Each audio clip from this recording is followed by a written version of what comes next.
Estamos seguindo essa história tão interessante, tão diferente, no livro de Esther.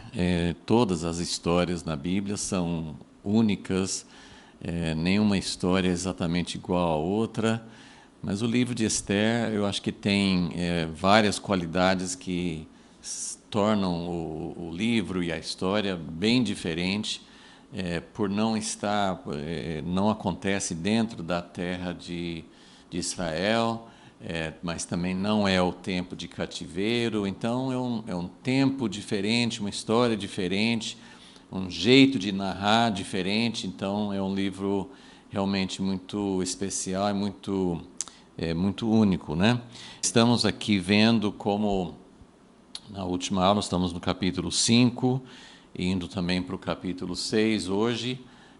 Vimos na última aula como Esther tinha tomado essa decisão difícil com a ajuda de Mordecai, que desafiou, que chamou Esther para entender a decisão que ela precisava tomar, e vimos a importância da decisão dela e como ela começou a tomar iniciativas e como ela foi à presença do rei, foi aceita, mas ao mesmo tempo que ela foi ativa, foi à presença do rei, ela não foi apressada, ela agiu dentro do tempo necessário, mas ela não se apressou a colocar o seu pedido, a explicar a situação. Ela até deixou um suspense e ela pode não ter pensado, vou dar um espaço para Deus. Nós não sabemos exatamente como ela pensou sobre essa estratégia que com certeza foi Deus que deu para ela. Estamos vendo no livro inteiro a soberania de Deus, a providência de Deus, como Deus estava preparando antes, agora também como Deus agiu depois que a Esther tomou a decisão. Era essencial que Esther tomasse a decisão, isso liberou Deus também para agir, e hoje nós vamos ver com mais clareza como Deus agiu depois que Esther tomou a decisão, mas tudo foi desencadeado pela decisão de Esther e com a percepção, discernimento de Mordecai. Então, cada um foi essencial, os dois, e Deus estava cuidando de tudo. Então, hoje nós queremos ver nesse espaço que Esther deu. Ela não falou já de imediato, quando ela chegou diante do rei, ela não foi despejando, falando o que ela queria, o mal que tinha sido projetado, a decisão que Amã tinha tomado para destruir o seu povo. Ela não foi falando sobre nada disso.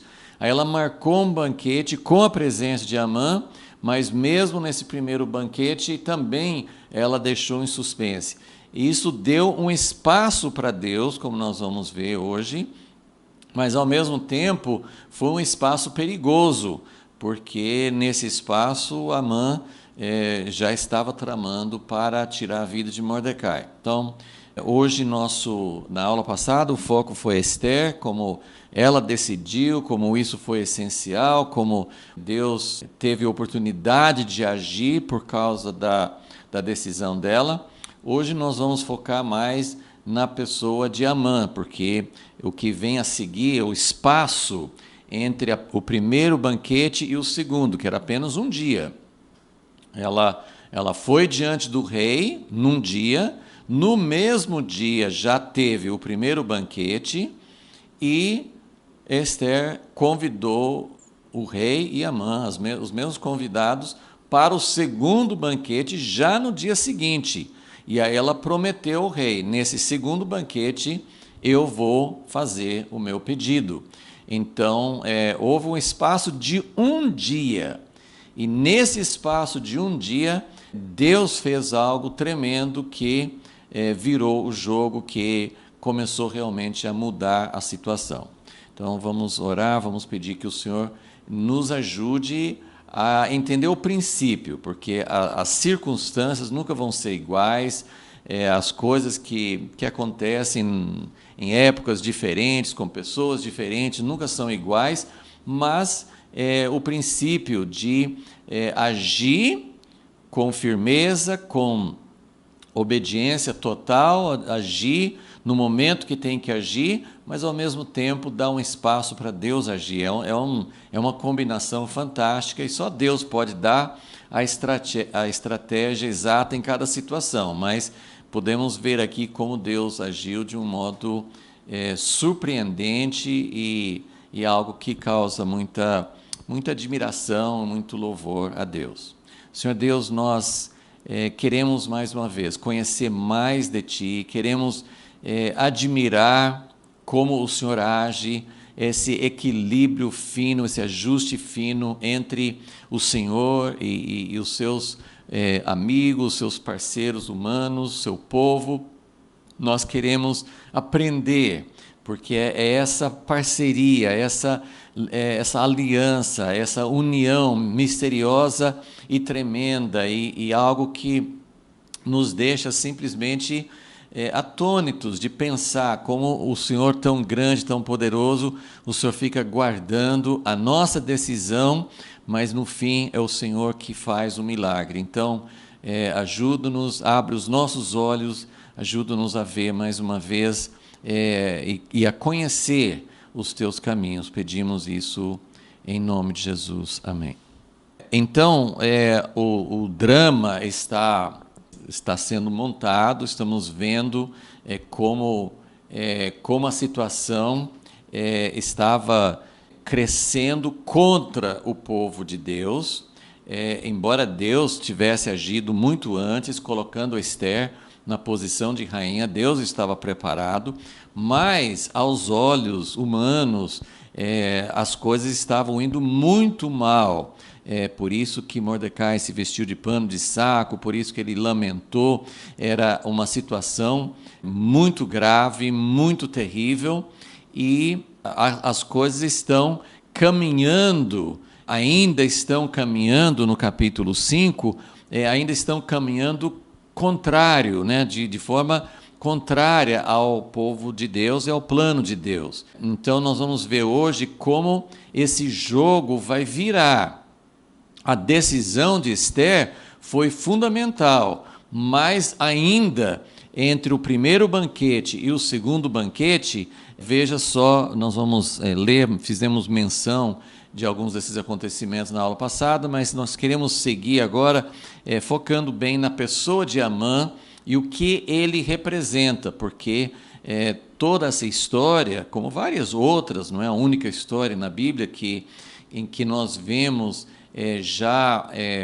como se fosse um antigosto, como se fosse uma visão antecipada de um grande conflito final. A história caminha para uma consumação. A Bíblia fala do começo, de como o homem caiu, de como o plano de Deus inicialmente foi frustrado. Deus nunca é frustrado, mas é o plano que ele tinha para o homem no início, no Jardim do Éden, foi interrompido e o plano de redenção vai sendo desenvolvido durante toda a história que nós temos registrado aqui na Bíblia e depois que, nos últimos milênios, né, nos últimos 2000 anos depois que as Escrituras não foram encerradas, esse plano de Deus continua. Mas a Bíblia nos fala de um grande confronto, de um grande batalha final, de um grande embate entre Deus e as forças contrárias a Ele. Então esse livro mostra isso. É mais uma das histórias na Bíblia que já prefigura isso, que já aponta para isso. Então Amã muito mais do que o rei. O rei Assuero, ele é mais ou menos como, assim, ele não é ele que determina, né? Ele é o poder máximo, mas ele não é a mente por trás desse plano, desse grande conflito, dessa grande tentativa de aniquilar o povo de Deus. Não foi o rei, foi Amã. Amã é o que nós podemos chamar uma figura do anticristo, do homem da iniquidade. É ele que personifica o rei Assuero. Ele tem muitas das mesmas características que nós vamos mostrar, mas no fim das contas ele não era a mente, ele não era aquele que estava tramando essa tentativa de ir contra o plano de Deus. Então vamos seguir a história então, para a gente entender bem o contexto e depois para a gente tirar algumas análises, fazer algumas análises, né? Então, no capítulo 5 de Esther, no versículo 8, no primeiro banquete, Esther tinha falado quando o rei, eles fizeram um banquete, comeram juntos, e o rei está morrendo de curiosidade, porque ele sabe que Esther se colocou a vida dela em risco, fez uma coisa muito inédita de ir adiante do rei, de ir diante do rei sem ser chamada, e ele quis saber o que a levou. Tinha que ser uma coisa muito grave, muito importante. Ela não falou na hora, chamou para o banquete, mas no banquete também ela não expôs. Ela falou assim: se parecer bem ao rei, conceder minha petição, que o rei venha com Amã amanhã ao banquete que lhes hei de preparar. Então, ela deu este espaço. Como já falei, é difícil imaginar o que se passava na mente dela, o que ela pensava. O que nós sabemos é que ela foi cautelosa, isso fazia parte do jeito de ser dela. Ela não estava confiante. Eu vou pedir, eu tenho influência sobre o rei, eu consigo o que eu quero, eu sou a rainha. Não, ela não usou, e isso a gente pode fazer um paralelo muito, muito evidente com a nossa posição como filhos de Deus, como herdeiros do reino, como chamados para fazer parte e sentar no trono juntamente com Jesus.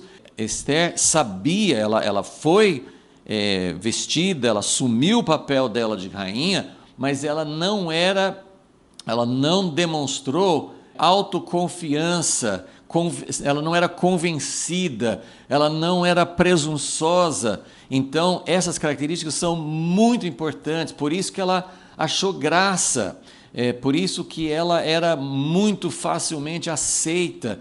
Ela tinha uma graça especial, que era a presença de Deus com ela, mas não é só uma coisa vaga, assim, tem pessoas que têm, assim, sei lá, uma aura diferente, ela tinha um espírito humilde. A humildade é algo que atrai. A exaltação, o egoísmo, o convencimento, é algo que afasta as pessoas. Então, ela tinha essa característica, então ela sabia que ela ia falar algo que, assim como ela não tinha certeza se, quando ela fosse diante do rei, se ele ia aceitá-la, porque ela não tinha sido convidada, ela não tinha certeza disso. Também, depois dela ser aceita, ela também não tinha certeza que, mesmo o rei falando, pode pedir o que você quiser, até metade do reino, mesmo o rei falando isso, ela sabia que o rei, ele era imprevisível, ele era muito volátil, ele era muito do momento, ele poderia se irar, ele poderia se ficar contra ela, e como o rei tinha promovido Amã, como Amã era de todos os príncipes, de todos os subordinados ao rei, o rei tinha colocado Amã acima de todos. Então, para ela falar alguma coisa contra Amã, ela não tinha certeza se o rei iria ouvi-la. Então, de alguma forma, a gente não sabe o que ela pensou que iria acontecer entre o primeiro banquete e o segundo, mas ela deu mas um dia de prazo. E se ela pensou conscientemente ou não que ela estava dando espaço para Deus, o fato é que ela deu espaço para Deus. Então, ela deu esse espaço e chamou, então, deu um dia de prazo, e ela não poderia, em momento algum, ela não poderia imaginar, ninguém poderia imaginar o que haveria de acontecer entre o primeiro banquete e o segundo. Ela não sabia, Mordecai não sabia, ninguém, não é só que não sabia, eles não podiam imaginar o que iria acontecer. Então vamos ver certinho o que aconteceu. Então, primeiro banquete terminou. Suspense. Nem o rei e nem Amã sabem, nenhum dos dois sabem o que Esther vai pedir. Mas olha como Amã, como ele reagiu. E vamos ver como esse primeiro banquete foi o gatilho para colocar em movimento algo que Deus sabia e que Deus usou as circunstâncias, Deus usou a situação realmente para fazer algo totalmente inesperado. Então, versículo 9. Saiu Amã naquele dia, naquele banquete, alegre e de bom ânimo. Se tinha alguma coisa que Amã queria, era ele ser exaltado, ele ter uma posição acima dos outros, ele ser honrado.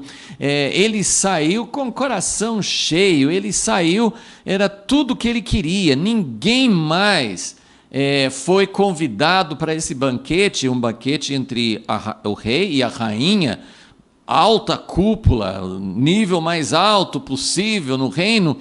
Ninguém mais foi chamado, ela não chamou o conselho, ela não chamou um grupo plural, não, só chamou Amã. Então, Amã nem imaginava o que a rainha ia falar, nem imaginava que a rainha fosse judia. Então, Amã saiu dali super convencido, super satisfeito por causa de tudo que estava acontecendo. Mas nem mal saiu do banquete, algo tirou a alegria dele. Vendo, né, assim que ele saiu, cheio de alegria, pisando nas nuvens, ele viu Mordecai à porta do rei. Esse homem, né, e poder, assim, imagina só, Mordecai sabia que todo o mal tinha sido colocado em movimento porque ele, Mordecai, não quis simplesmente se curvar diante de Amã. Era a ordem do rei. Então, nesse momento, ele poderia ter se humilhado, ele poderia ter falado assim, bom, não vou piorar mais a situação, mas ele continua irredutível, ele não muda a posição. Então Amã sai, todo mundo se curva diante dele, menos Mordecai. E de repente o balão, de repente toda aquela euforia que Amã está sentindo, de repente é furado e ele volta a ficar furioso. Ele viu Mordecai à porta do rei, que não se levantava, e aqui as traduções mudam um pouquinho, e realmente a palavra no original cabe várias palavras para traduzir, mas Mordecai não se levantava. A minha tradução aqui fala, que eu gosto, eu acho importante isso aqui, nem mostrava temor. Mordecai não tinha medo de Amã. O original ele não se movia, ele não se levantava. Na verdade, sim, eles tinham que se levantar do lugar para se prostrar. Mas ele não se mexia, ele não se levantava nem se mexia. Mas essa palavra, ele não se mexia, não se movia, realmente tem o sentido de ter tremor, de ter temor e até mesmo tremor. Algumas traduções falam assim que ele não tremia diante de Amã. Veja só, não vamos entrar mais nisso, sim, mas eu quero terminar de descrever o que acontece com Amã. Mas é muito interessante que Amã tinha tudo na mão. Nós vamos. Eu vou voltar nisso. Eu quero continuar a história porque isso aqui, essa descrição de Amã é muito relevante para entender o papel, quem que ele representa. Amã é o cara mais poderoso do reino. Ali na porta do rei só tem um único indivíduo, tem uma pessoa que não se dobra diante dele, só uma pessoa. Mas Amã, ele é tão sedento de poder, ele é tão ganancioso, que ele não fica contente com tudo que ele tem. Ele vai falar isso logo em seguida aqui. Vamos fazer a leitura do restante do capítulo para a gente entender essa atitude, para a gente entender quem é Amã. É muito forte essa descrição. Versículo 10. Não, final do versículo 9 ainda. Então, Mordecai não se levantava, nem tremia, nem se mexia, nem mostrava qualquer tipo de medo, de reverência, de respeito, inclui tudo isso. E, vendo isso, Amã se encheu de furor. Isso já tinha acontecido antes, foi por isso que ele fez o plano de... Ele ficou com tanta raiva que ele não quis simplesmente matar Mordecai. Ele tinha influência diante do rei a ponto de poder falar assim, mata esse homem. Ele podia ter feito isso, mas ele não quis. Ele quis fazer um plano muito pior.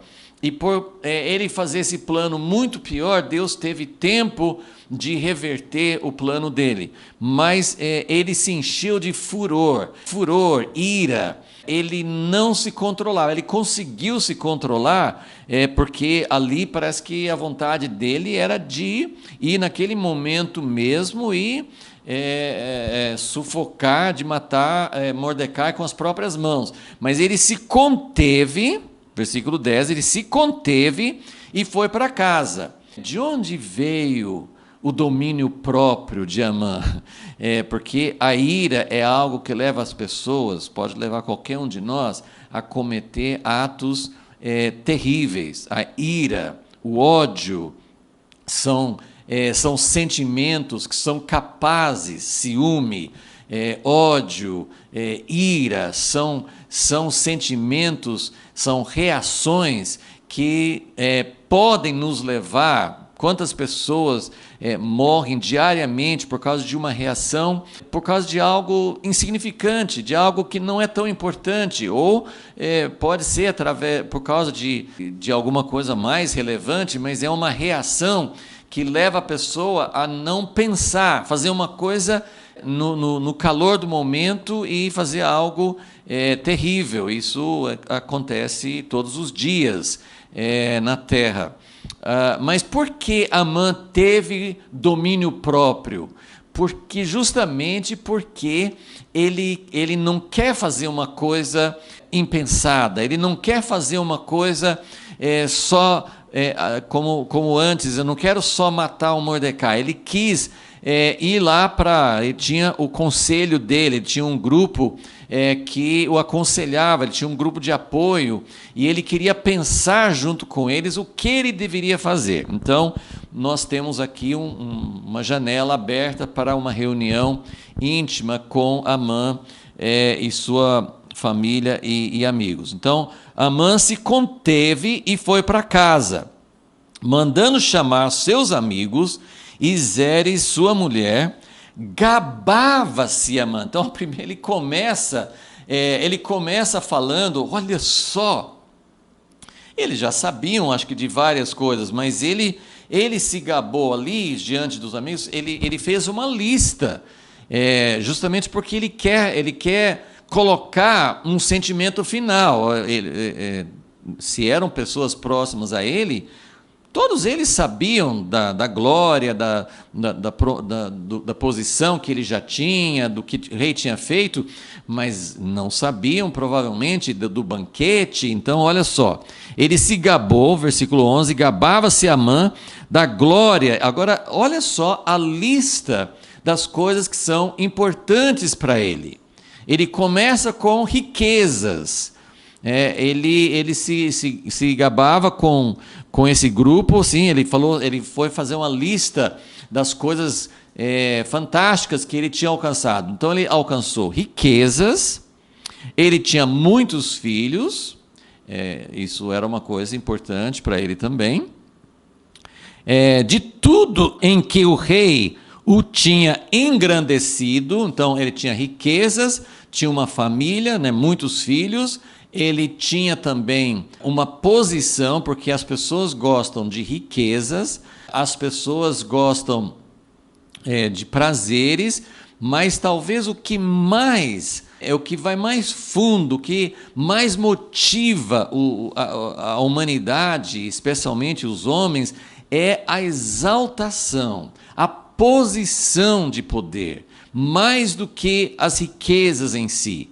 Então, ele descreve aqui de tudo em que o rei o tinha engrandecido e de como o tinha exaltado. Então, ele não só se tornara uma pessoa exaltada, uma pessoa com grande status, mas ele tinha a posição de maior status, porque você pode falar assim, eu não quero ser o maior, mas eu chegando numa posição elevada já está ótimo. Não, ele quis ser o mais. E pense se isso não faz você lembrar do ser angelical, que é a causa de toda essa maldade que tem no coração do homem, né? Era a mesma coisa. Satanás ele era o mais belo, ele era o mais poderoso, ele tinha uma posição inigualável entre os seres celestiais, mas isso não era suficiente para ele. Ele quis ser mais do que o próprio Deus. Então é exatamente o mesmo espírito, a mesma motivação. Então ele fala de tudo que o rei o tinha engrandecido e de como o tinha exaltado sobre os príncipes e servos do rei. Ok, tudo que está aqui no versículo 11, a esposa e os amigos já sabiam. Isso aqui não é novidade. Mas ele vai falar agora da última novidade, daquilo que ele tinha conquistado e que representava. Por isso que o banquete que Esther convidou, o primeiro banquete, e ela deu um tempo entre o primeiro e o segundo, olha como isso foi importante. Como eu disse, impossível Esther ter previsto qual seria o resultado disso. Será que ela já tinha esse plano de fazer um segundo banquete? Ou na hora do primeiro banquete ela ficou assim, com medo de última hora, ficou insegura e falou assim, não vou falar hoje, vou fazer mais um banquete, vem amanhã. Não sabemos o que se passava, o que se passou no coração, na mente de Esther, mas foi algo tremendamente dirigido por Deus, porque, versículo 12, disse mais a Amã. Então, a cereja do bolo, aquilo que está acima de tudo que ele já tinha conquistado, esse convite para o banquete, para Amã, foi a cereja do bolo, foi aquilo que representava assim mais, é a última coisa que eu consegui. Ele disse, a própria rainha Esther, a ninguém fez vir com o rei ao banquete que preparou, senão a mim. Eu fui o único, eu sou o máximo, eu tenho o favor do rei, agora tenho da rainha também. E também para amanhã estou convidado por ela juntamente com o rei. Então eu fui convidado hoje e fui convidado novamente para amanhã no segundo banquete. Então ele está se exaltando, está se gabando, está se vangloriando daquilo que ele tem. Então ele conta para a esposa e para os amigos tudo isso. E aí vem o grande problema. E aí ele fala, versículo 13: porém tudo isto não me satisfaz, eu não fico contente. Veja só como pode alguém ter tudo que Amã tinha recebido, tinha conseguido, e não ficar contente por causa de uma pessoa. Se bem que ele devia saber que essa uma pessoa, judeu, representava não só uma pessoa, porque grande parte, se não todos, os judeus pensavam igual. Então, porém, tudo isto não me satisfaz, eu não fico contente, eu perdi a alegria, tudo isso acaba não me valendo nada, porque tem alguém que me enfrenta, tem alguém que não se curva, tem alguém que não se dobra diante de mim. Então, essa sede de poder e esse descontentamento, e isso é algo que isso está no coração do homem caído, e não pense que isso é uma exclusividade, que Amã era uma pessoa possessa pelo diabo e tão diferente, como que alguém pode pensar assim? Isso é uma coisa muito natural, isso acontece em todos os ditadores, acontece em todas as pessoas, e eu sempre falo que essas atitudes, elas podem ser vistas na igreja, essas atitudes, elas podem ser vistas na família. O homem quer controlar, ele quer uma exaltação que lhe dê poder, e quando tem uma pessoa que resiste, antigamente, nesse tempo, eles falavam em matar. Hoje, às vezes, se fala em expulsar, em eliminar assim, se é uma empresa, mandar embora, sei lá, tem a atitude também de sujar o nome da pessoa nas redes sociais, enfim, hoje tem outros métodos de se vingar de alguém que não se submete, mas essa atitude, nós precisamos ter mais olhos para ver, porque muitas pessoas engrandecem líderes, presidentes, primeiros ministros, governantes em geral, pastores, padres, líderes, religiosos ou não, donos de empresa.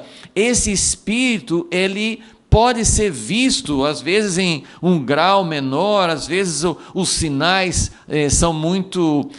são ainda assim mais fracos, mas podem ser vistos. Você consegue ver a ira que um governante, uma pessoa que tem poder tem, quando alguém confronta, quando alguém se nega a seguir sua opinião, a ira que isso causa. Quando eu vi essa frase no versículo 9, que ele se encheu de furor, e depois no versículo 13, quando fala assim: tudo isso não me satisfaz, eu perco toda a alegria de tudo que eu conquistei, de tudo que eu tenho, porque eu não consegui pisar, eu não consegui controlar o último foco de resistência. Então, precisamos aprender, precisamos identificar esses sinais. Tem pessoas, governantes em vários lugares no mundo hoje, que a igreja tem apoiado porque defendem alguns valores que a igreja acha importante, e a igreja não consegue ver estes sinais. Isso pode ser visto em governantes de direita, de esquerda, de centro, de sistemas democráticos, de sistemas antidemocráticos. Isso pode ser visto, como eu falei, em muitos tipos diferentes de situações, mas a identificação é exatamente essa. Amã está numa posição muito elevada, então as reações dele têm muita repercussão, mas isso acontece dentro de uma família com poucas pessoas, isso acontece dentro de uma igreja pequena, isso acontece dentro de uma empresa. Então nós precisamos entender essa manifestação do homem da iniquidade, do homem do mal. Esse é o governo humano, esse é o sistema humano. Então, ele falou isso com o seu círculo de amigos. Enquanto eu vejo o judeu Mordecai, ele tem ira contra Mordecai, e ele identifica Mordecai como judeu, e de alguma maneira, quando nós pensamos, hoje tem um aumento, um incremento grande de antissemitismo, e já tem havido sempre, ao longo dos séculos, vimos o Holocausto, mas esse antissemitismo é algo que muitas vezes nasce por causa de sentir que os judeus representam, às vezes não é consciente no coração das pessoas que demonstram esse sentimento, mas tem algo que é inspirado pelo próprio diabo, né, que quer impedir Deus de cumprir o seu propósito na terra, mas tem algo que os judeus muitas vezes representam. Nós podemos lembrar das revoltas dos judeus no tempo dos romanos, no tempo dos macabeus, assim, contra Antíoco, contra Roma, né, quando no ano 70 que trouxe aquela destruição, como os judeus resistiam, depois, anos depois, em 135, outra vez. Então isso causava uma ira da parte dos romanos e de outros povos também. No ano 70, quando a cidade de Jerusalém foi arrasada, o templo e tudo, não eram só os romanos que tinham ira dos judeus. Grande parte ali do exército de Tito, eles eram da Síria, eram das regiões em volta, e eles tinham muita ira muito ódio, né, dos judeus. Enfim, então, enquanto eu vejo o judeu Mordecai assentado à porta do rei, me resistindo, eu não tenho prazer. Então, a mulher de Amã dá a ele um conselho para apaziguar o seu sentimento. Fala assim: olha, Amã, se você tem tudo isso que você está dizendo, se você tem a posição mais elevada no reino, se você tem favor do rei, da rainha, por que você está chorando? Tudo bem, você já tem o decreto do rei para aniquilar todos os judeus naquela data do 12º mês, mas acaba com Mordecai antes do próximo banquete. Vá para o próximo banquete feliz.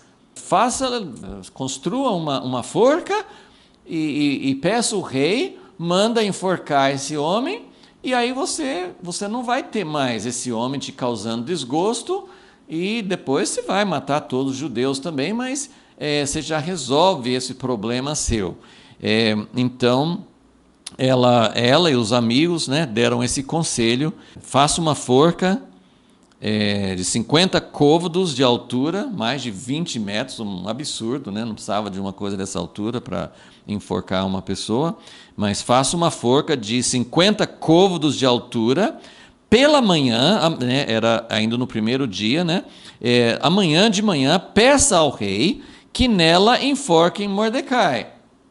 E olha o que ela fala: então vai alegre com o rei ao banquete.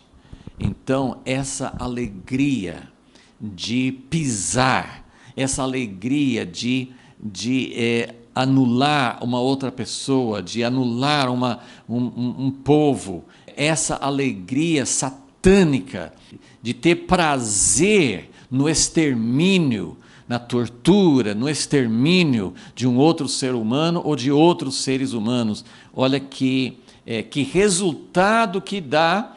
Tudo vem de uma raiz. A raiz, a Bíblia fala da raiz que estava no coração de Lúcifer, que ele queria ser mais do que todos os outros. Ele não se contentou em já ser o principal. Ele já era o principal, ele era o mais belo, era o mais sábio, era a perfeição, diz em Ezequiel 28. Então, ele não se contentou, ele quis mais. E em Isaías 14 descreve: eu subirei, eu colocarei o meu trono acima. Então, toda a raiz, todos os males vêm dessa raiz da exaltação. Então, vai alegre. Se você estiver controlando, se você puder pisar em todo mundo, se você puder ter alegria de não ter ninguém que enfrenta você, de não ter ninguém que se oponha a você, então você vai ser feliz. Vai alegre ao banquete do rei. Esta sugestão agradou a Amã, que mandou construir a forca. Então, ele fez e dormiu feliz, porque ele tinha um plano em ação que ia acabar com a oposição. Então, aqui, eu só queria colocar, essas não são todas as características que nós encontramos em outras passagens. Eu estou fazendo um paralelo entre Amã e eu estou chamando aqui do homem da iniquidade. Esse é um termo que está em 2 Tessalonicenses 2, falando do anticristo. É um dos termos que é usado, né? O próprio anticristo, o nome anticristo é usado em algumas passagens. E em outras passagens, por exemplo, no livro de Daniel, você não encontra nem anticristo e nem o homem da iniquidade, mas ele fala da quarta besta, Daniel 7, Daniel 8, Daniel 11. Então, se você seguir essas passagens, que a gente não vai tomar o tempo agora, mas a palavra, se você seguir, porque tem várias visões e várias profecias no livro de Daniel, no livro de Apocalipse, e lá fala a respeito assim, das manifestações do governo humano, e que vai ter uma última manifestação, essa consumação, esse amadurecimento, assim como Deus está preparando a noiva de Jesus, como Ele está preparando um novo homem, união entre judeus, o povo escolhido, e os gentios que entram, que são enxertados juntos e que vão formar o reflexo, o espelho de Jesus na terra. Deus não está preparando um final de história em que os seus seguidores são cheios de carnalidade, nunca acertam, como sempre foi na história de Israel, sempre chega perto, mas depois cai de novo. Chega Davi, Salomão, mas eles têm falhas muito sérias, e a coisa vai dividindo e não alcançando a realidade do reino de Deus. E não, o final da história, sim, o homem, o sistema do homem, essas manifestações, já vimos Nabucodonosor, o rei da Síria, o faraó do Egito. Tem pessoas assim que demonstraram isso no próprio povo de Israel, reis de Israel que foram muito envaidecidos, queriam ser mais. Então, nós vemos isso durante toda a Bíblia, essas manifestações. A profecia de Daniel sobre que seria o Antíoco no tempo intertestamentário, naquela época dos Macabeus. Então, assim, tem muitas profecias que falam a respeito de, ao longo da história, essa maldade, esse homem que quer ser mais do que Deus, esse mesmo espírito que atuava em Lúcifer, que vem dele, que é o príncipe deste mundo. Então, este mesmo espírito atua, no final vai chegar a uma manifestação. Por isso que 2 Tessalonicenses 2 fala que tinha algo na história, chega até um certo ponto, porque essa manifestação da maldade, essa manifestação do sistema do homem, está sempre querendo chegar lá. Nimrod, lá no livro de Gênesis, ele já queria ser o grande caçador, fazendo cidades, a Torre de Babel. Todo esse espírito, ele vem desde o início, mas sempre o próprio Deus conteve Assim, algo está retendo. Então, segundo Tessalonicenses 2, Paulo fala que no fim, esse dique que não deixa a enchente invadir a terra, vai ser retirado, né? Vai ter uma inundação. Daniel 9 fala assim de uma inundação, asas de abominação, vai chegar num ponto máximo. Mas não é só o mal que vai chegar a um ponto máximo, porque Deus está preparando o seu povo também para chegar à beleza, como Esther aqui, ser alguém com graça, ser alguém que não precipita, não toma as coisas em suas próprias mãos. Ela é colocada como rainha, mas ela não avança, ela não tem confiança em si mesma. Ela fala assim: se agradar ao rei, vem amanhã, eu vou falar o que eu quero. Mas ela sabe, ela com certeza, ela sabia que ela não tinha capacidade, além de não, sim, ela não podia prever se o rei ia aceitá-la ou não, mas ela não tinha como mudar a opinião do rei, que estava colocando Amã para frente. Então ela ia bater de frente com o rei. Ela ia falar: esse homem que você colocou como príncipe, como tendo livre acesso, carta branca para fazer tudo o que ele quer, esse homem é do mal. Como que ela vai falar isso com o rei? Então ela vai à presença do rei, ela faz o banquete, mas ela está dando espaço, porque não é ela que vai conseguir derrotar Amã. Mas quem é Amã, então? Só essas coisas já falei aqui sobre essas características. Se você seguir essa mesma linha, você vai encontrar em Daniel, principalmente no livro de Daniel. Você vai encontrar, Daniel 7, ele fala sobre um chifre pequeno que se exalta.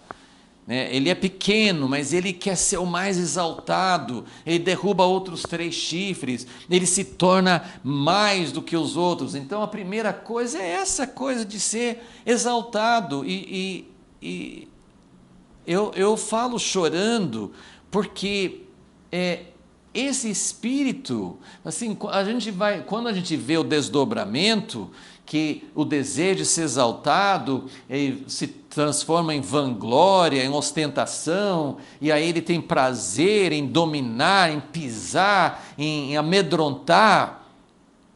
Amã queria ver Mordecai tremendo nas bases, e o fato de que Mordecai não tinha medo dele, isso enfureceu Amã.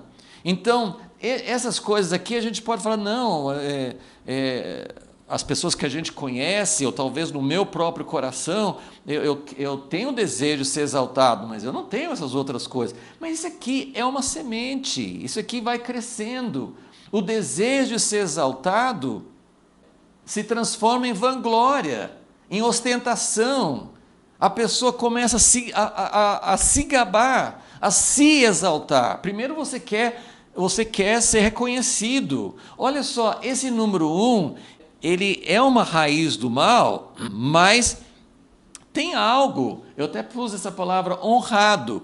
É pecado honrar alguém? Tem até essa cultura de honra que eu não sou contra. É importante honrar as pessoas que são usadas por Deus.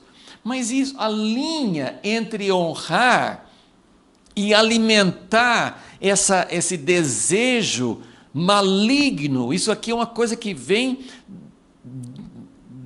dessa raiz de tudo, que é Satanás. É um desejo do homem caído. Você querer ser honrado, a linha que passa para uma honra errada é uma linha muito, muito fina, tênue demais. Então, muito cuidado. Muito cuidado, não é que você honrar um pastor, você honrar pai e mãe, a Bíblia fala para honrar, você honrar pessoas que têm sido usadas, que têm sido uma bênção, mas muito cuidado com a pessoa que está recebendo isso. Isso pode virar um câncer dentro do coração do homem. Então, muito cuidado com elogios, com exaltações, com louvores humanos. Isso traz um mal terrível. Quantos homens e mulheres de Deus já caíram em pecado, caíram em criar movimentos de seita, caíram em querer controlar os outros. Quantas coisas nós estamos vendo diante dos nossos olhos. É algo que deveria chamar muita atenção. Não é Amã que é o homem do mal, e claro que ele tem isso, e ele foi um ser desprezível. Se nós olharmos dessa forma, se a gente só achar que isso é coisa de Hitler, de Stalin, de ditadores do passado, ou alguns do presente, isso é coisa dos outros, isso é coisa assim, de outros movimentos, apontando sempre para os outros. Se nós não enxergarmos isso dentro da igreja, dentro das democracias, dentro dos nossos círculos, se nós não conseguimos ver isso até em pessoas que aparentemente eram do bem. Quando alguém cai, tem acontecido isso recentemente, alguém que cai, você fala assim, eu não podia imaginar, eu nunca poderia imaginar que essa pessoa pudesse ter caído nisso. E você vai pensar, mas como que isso aconteceu? Aconteceu por causa da exaltação. Aconteceu por causa de honra, que às vezes nós somos culpados de honrar, de ficar elogiando, de ficar colocando em pedestal pessoas que são humanas, são vulneráveis, são sujeitas a essas coisas. Então, o desejo, a necessidade, eu ia dizer, tem um fundo aqui, por isso que é difícil discernir, mas tem um aspecto aqui que é lícito. É totalmente correto você reconhecer. Às vezes a pessoa faz algo, nós vamos ver aqui que Mordecai, lembra, ele tinha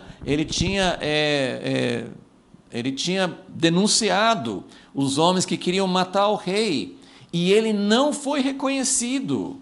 Mordecai não foi reconhecido. Então, você reconhecer alguém que fez uma coisa certa é bom, é lícito, é correto. Tem muitas pessoas que fazem coisas boas e nunca são reconhecidas, e até Jesus falou, cuidado, se você tem um reconhecimento na terra, talvez você não vai ter o reconhecimento do céu. Talvez você já ganhou seu galardão. Jesus fala isso no Sermão do Monte. Então, mas o reconhecer em si não é uma coisa errada, mas é muito, muito fácil passar da linha e entrar nessa outra área. Então, o que eu quero mostrar aqui, Amã, a gente não tem a história de Amã antes, a gente não sabe de onde ele veio, a gente não sabe por que o rei começou a exaltar. O que nós sabemos dessa história é que Amã foi exaltado e ele queria mais, e ele queria mais, e ele se gabava, e ele queria mais honra, e ele se deliciava com a honra de ser convidado para o banquete da rainha. Então, isso era o alimento dele, isso era que ele vivia disso. Então, é muito, muito importante que nós saibamos reconhecer isso em nós mesmos e nas pessoas que estão próximas a nós, que nós possamos identificar, que nós possamos olhar para aquilo que pode nos causar muito mal. Então, a cultura da honra, o reconhecimento, até um certo ponto é correto, mas tem que tomar muito cuidado, e até mesmo o não ser reconhecido pode ser uma bênção na nossa vida, porque o verdadeiro reconhecimento tem que vir de Deus. Então, isso leva à vanglória, à ostentação, e isso leva a ter prazer em dominar. Então, se você olhar nessas passagens que estou falando de Daniel, que ele fala assim que o pequeno chifre, ou a quarta besta, falava grandes coisas, falava coisas arrogantes, ele tinha uma grande boca, Apocalipse fala sobre isso também. Então, uma das grandes características é essa exaltação, essa ganância por poder, essa vanglória. Então, e aí o desejo, né, na Apocalipse 13, ele fala assim que a besta, ela buscava adoração, roubava a adoração de Deus, né? Então, a vanglória, a ostentação, o prazer em dominar, em pisar, em ser o controlador de todas as coisas, amedrontar os outros. O reino de Deus não é assim. Isso também, nós precisamos ver o contraste. Jesus veio para se humilhar, ele não veio para ser exaltado. Ele vai ser exaltado. Deus vai fazer com que toda a terra se dobre diante dele. Mas o desejo de Deus, a sede de Deus não é de dominar, não é de amedrontar, não é de pisar. Se nós tivermos outra imagem de Deus, então nossa imagem está errada, porque o prazer de Deus não é em obrigar alguém a dobrar o joelho. Isso vai acontecer no fim, porque Deus precisa estabelecer seu reino e eliminar o mal de uma vez por todas.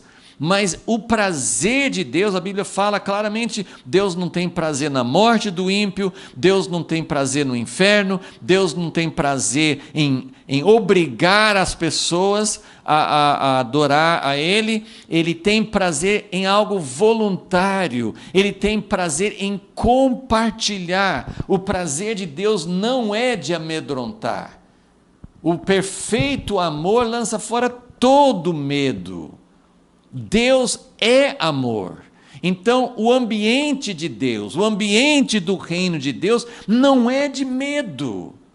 Onde tem medo de um pai, uma mãe, onde tem medo, tem que ter temor, os pais precisam ter disciplina, não estou falando contra isso, mas todo o objetivo de Deus, como todo objetivo dos pais, é alcançar uma comunhão, é alcançar uma parceria, é alcançar um ambiente de amor e não de subjugação. E o final é ira e violência, porque quando tem todas essas características e alguém enfrenta, então a Bíblia fala das nações que se enfurecem contra Deus. Salmo 2, Apocalipse 11, as nações se iram porque elas não querem se sujeitar a Deus. E tem algo que dentro do coração, essa rebeldia, essa não aceitação de Deus como o Pai de amor que nos criou, que tem todo o direito. Então há uma revolta contra Deus, então tem a ira das nações que se levantam contra Deus. Esse vai ser o grande embate final. Então, toda essa situação, ela gera a ira e a violência, né, que Amã queria destruir todo o povo judeu, e agora ele não quer mais esperar, porque ele não suporta ver uma pessoa que não se dobra. Então, ele quer eliminar já Mordecai desde já. Então agora nós não vamos ter tempo talvez de falar muito sobre o capítulo 6, mas eu queria mostrar então como Deus, na sua soberania, olha só, Esther deixou um espaço de tempo entre o primeiro e o segundo banquete. Nesse espaço de tempo ela correu um risco, ela não sabia disso também, mas ela correu um risco, porque veja só, quase Amã vai conseguir enforcar Mordecai nesse intervalo. Então é um grande risco. Você está num momento de grande gravidade, está um momento de grande risco para o povo de Deus, para o plano de Deus, para as pessoas. É um momento muito grave. E Esther, ainda bem que ela entendeu que tinha que chamar o povo para jejuar e orar. Então Deus está no controle da situação. E não foi Esther que fez um discurso. Ela vai fazer um discurso no segundo, ela vai colocar a situação para o rei no segundo banquete. Mas veja só, tinha que ter acontecido alguma coisa. Precisava, Esther não sabia como, ninguém sabia como, o que vai acontecer. Ela dando um espaço para Deus, porque alguma coisa vai ter que mudar, alguma coisa vai ter que virar esse jogo. Está tudo contribuindo para a eliminação, para o mal.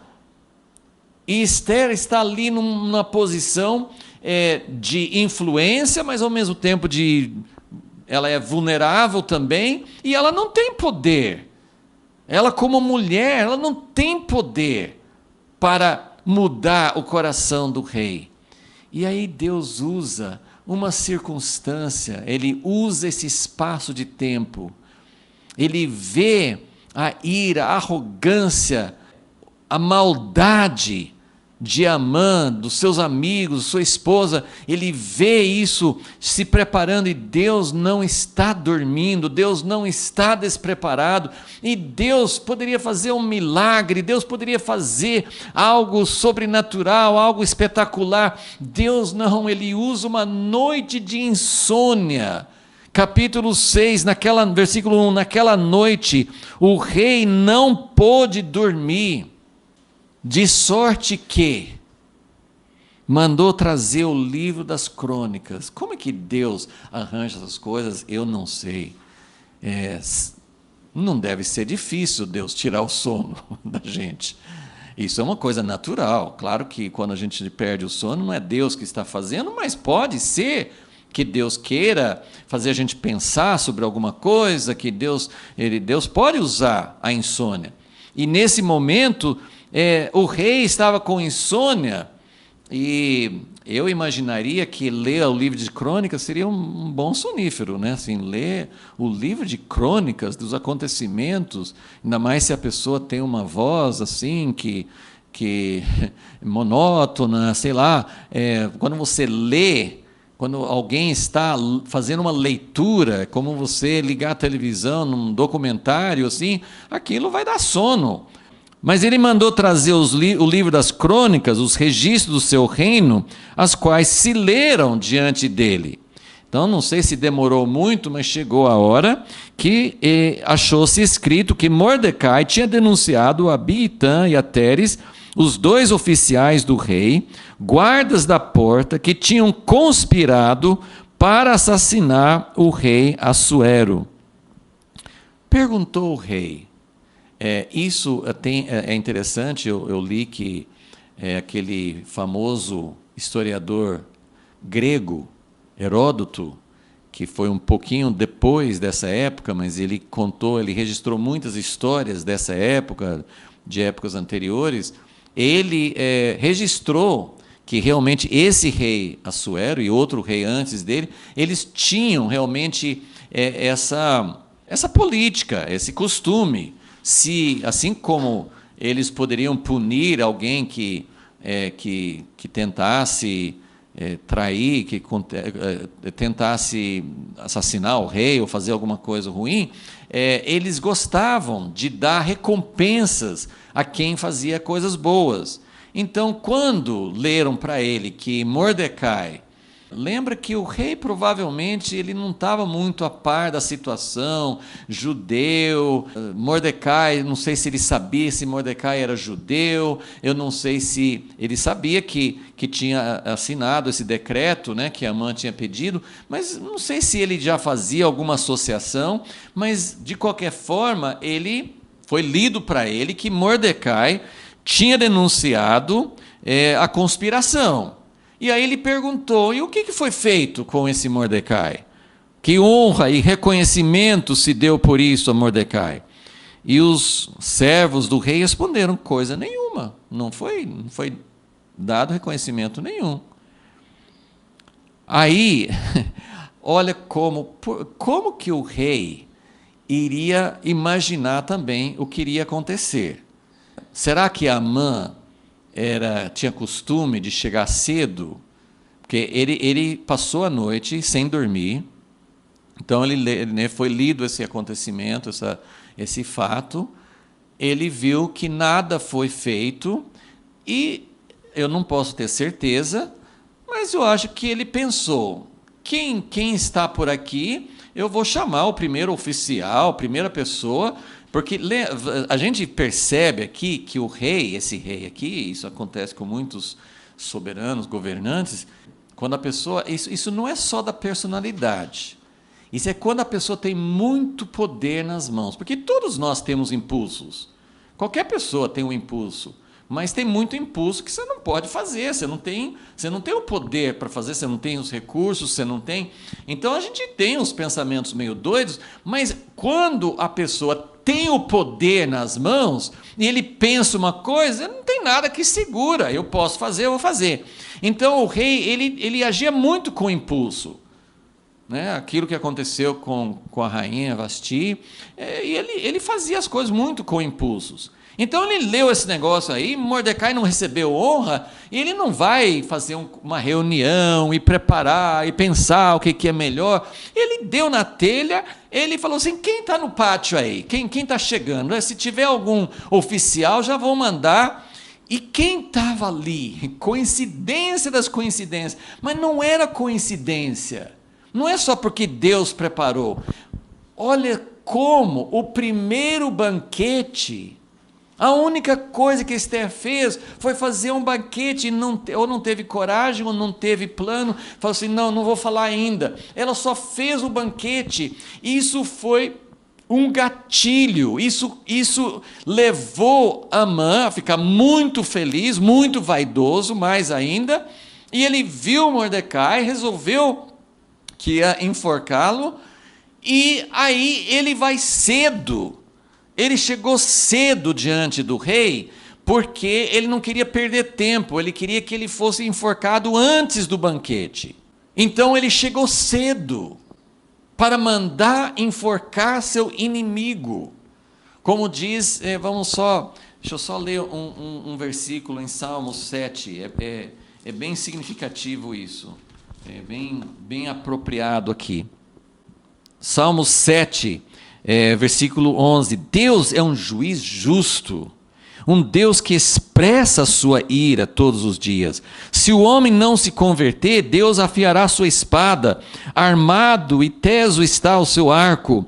Ele preparou as suas armas mortais, porá em ação as suas setas inflamadas contra os perseguidores. Aquele que está com dores de parto, de perversidade, aquele que está querendo dar à luz um intuito negativo, aquele que está com dores de parto, dores de perversidade, concebe a malícia, dá à luz a falsidade. E olha assim o versículo 15, Salmos 7,15. Aquele que cava um buraco e o faz fundo, no caso aqui ele fez uma forca muito alta, mas é a mesma ideia. Cava um buraco bem fundo, ele mesmo vai cair na cova que faz. A sua malícia recai sobre a sua cabeça, a sua violência desce sobre o seu crânio. E Davi fala sobre isso, os salmistas falam sobre isso em outros lugares também. Então, Amã está ansioso para não esperar mais, a ira dele o levou a querer consumar esse ato contra Mordecai o mais rápido possível. Então, um grande perigo nesse espaço entre o primeiro banquete e o segundo. Mas Deus usou esse primeiro banquete, ele usou foi por causa disso, por causa do que aconteceu na vida de Amã, toda essa sequência de acontecimentos que a gente viu, foi por causa disso que Amã estava no átrio do rei cedo de manhã, foi por causa disso. Então é uma consequência imediata do banquete. Agora, a noite de insônia, isso foi Deus que proporcionou. Deus agiu. E como que Deus agiu? Deus fez com que o rei lesse, ouvisse a leitura daquilo que Mordecai fez para preservar a vida do rei, e ele tem esse impulso, aqui um impulso bom, de honrar Mordecai por causa daquilo que foi feito. Então ele pergunta: quem está aí? Vamos chamar qualquer um. Ou será que ele já imaginava que Amã? Eu não sei, fica muito difícil da gente pensar se o rei já estava virando a cabeça. O que Amã está querendo fazer contra, talvez, será que o rei já tinha ligado os pontinhos? Amã quer matar os judeus e esse judeu salvou a minha vida? Não sei, não dá para saber. Mas ele ficou sabendo, né? Falaram para ele: quem está no pátio? Versículo 4. Ora, Amã tinha acabado de entrar no pátio exterior do palácio do rei para dizer ao rei que se enforcasse a Mordecai na forca que ele tinha preparado. Então os servos do rei lhe responderam: Amã está no pátio. Era cedo, provavelmente só tinha ele. O rei ordenou que entrasse. Amã pensou: puxa, que beleza, eu cheguei, eu não preciso esperar fila, não preciso esperar atendimentos, ele já foi chamado. E foi por isso que ele foi cedo. Quando Amã entrou, perguntou-lhe o rei. Olha como o rei também armou uma armadilha para Amã. O que se fará ao homem a quem o rei se agrada honrar? Ora, Amã, olha o perigo, que a Ester não tinha esse problema. Ela era rainha, mas ela não era convencida. Ela era rainha, mas ela não tinha confiança em si mesma. Amã não, ele se ostenta, ele se gaba, ele se acha. Então Amã disse consigo mesmo: a quem se agradaria o rei honrar mais do que a mim? Porque ele estava vivendo isso é o que estava acontecendo na vida dele neste momento, mas ele tinha esse convencimento: o rei só pensa em agradar a mim, e ele está perguntando para mim o que eu gostaria. E como Amã já tinha tudo que ele queria na vida, mas o que Amã mais queria? Olha essa exaltação, não tem limites. Porque Amã vai pedir algo pensando que vai ser para ele que o rei vai dar. E o que Amã quer? Ele não quer um benefício, ele não quer uma coisa que vai ajudar o povo, ele não quer nem mesmo, sei lá, que ele já tem os cargos que ele quer, ele tem a riqueza que ele quer. O que ele vai pedir para o rei? Ele vai pedir para o rei para ele ser honrado como se ele fosse o próprio rei. Ele quer vestir a roupa real, ele quer andar no cavalo real, ele quer que alguém ande do seu lado proclamando, honrando, exaltando a vida dele. Ele quer ser mais do que o rei, ele quer ser mais famoso, mais honrado, mais reconhecido do que o próprio rei. Então, versículo 7, ao homem a quem o rei se agrada honrar, sejam trazidos trajes reais. E eu não vou prosseguir aqui, porque nós não vamos ter mais tempo, mas o rei ordenou a Amã que ele se apressasse, tomasse os trajes e fizesse exatamente como ele tinha dito para o judeu Mordecai. Será que o rei não sabia que tinha essa rixa entre eles? Será que alguma coisa mudou? Deus fez uma intervenção, Deus fez algo. Então, e pela história, ele faz isso. Versículo 11, o rei falou assim no final do versículo 10, coisa nenhuma, você não pode deixar fora nenhum detalhe, tudo que você falou, até a última letra, você precisa fazer com Mordecai. Olha só, de repente, Amã vai ter para ele a humilhação máxima, porque ele vai ter que honrar a pessoa que ele mais odeia.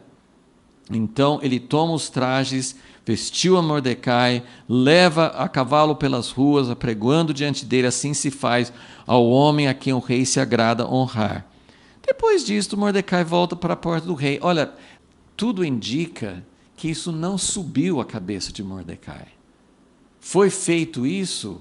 Mordecai só tem uma coisa na cabeça dele. Dia 13 do 12º mês, tem uma ordem para matar todo o meu povo. O que vai acontecer em relação a isso? Mordecai não está preocupado, assim como ele falou com Esther. Não fique segura porque você é rainha.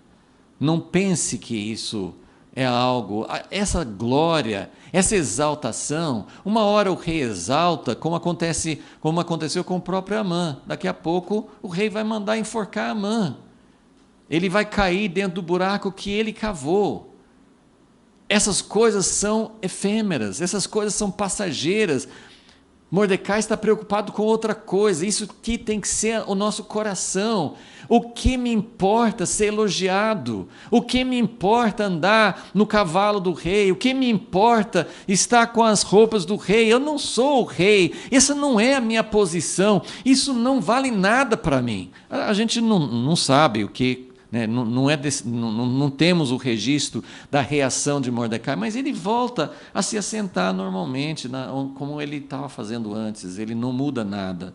Agora, Amã se retirou correndo para casa com a cabeça coberta de pesar, e aí ele contou para a esposa e para os amigos, e os amigos não foram muito compassivos com ele. Eles falaram assim: puxa, Amã, no dia anterior eles estavam aconselhando a enforcar Mordecai, continue, você está no máximo. Aí ele fala assim, eles falaram com ele: se você já começou a cair diante desse que é o seu principal inimigo, então isso é um presságio muito ruim para você. Mas o ponto, então, nós queremos terminar nesse ponto hoje. Deus agiu de uma forma sobrenatural, usando circunstâncias muito insignificantes. O que se importa para a história? Qual a importância para a história que o rei Assuero teve uma noite de insônia? Qual peso que isso vai ter? Grande peso, porque nessa noite de insônia, ele é levado pela providência divina, ele é levado a ouvir o que Mordecai fez, e alguma coisa vira dentro dele, consciente ou inconsciente, ele dá uma honra a Mordecai e humilha Amã. Então, a partir desse momento, a virada no mundo espiritual, que foi quando Esther tomou a decisão dela, no capítulo 4. Essa foi a virada, porque ela assumiu a responsabilidade da posição dela. Foi para esse momento que ela tinha sido elevada à posição de rainha. Mas a decisão dela, ela foi diante do rei, fez o que ela recebeu direção de fazer, mas quem mudou a coisa, quem mudou a situação, quem virou o jogo, quem mudou o coração do rei foi Deus. Então, é sempre assim. Deus, esse livro de Esther não fala como do êxodo do Egito, de pragas, de coisas sobrenaturais. Esse livro fala a respeito de como Deus age em circunstâncias, mas ele age de forma surpreendente, ele age usando circunstâncias que ninguém poderia imaginar. De um dia para outro, situação negra, no próprio dia do banquete. Esther talvez nem soubesse que Amã estava aí pensando em enforcar Mordecai, mas que situação negra! O dia termina com Amã deixando tudo pronto para enforcar Mordecai. Então, uma situação piorou muito nesse intervalo. E no calado da noite, Deus vira o jogo. Isso me impressiona muito. A gente já conhece a história, então às vezes a gente lê e não presta atenção. Numa situação tão singela, numa situação tão...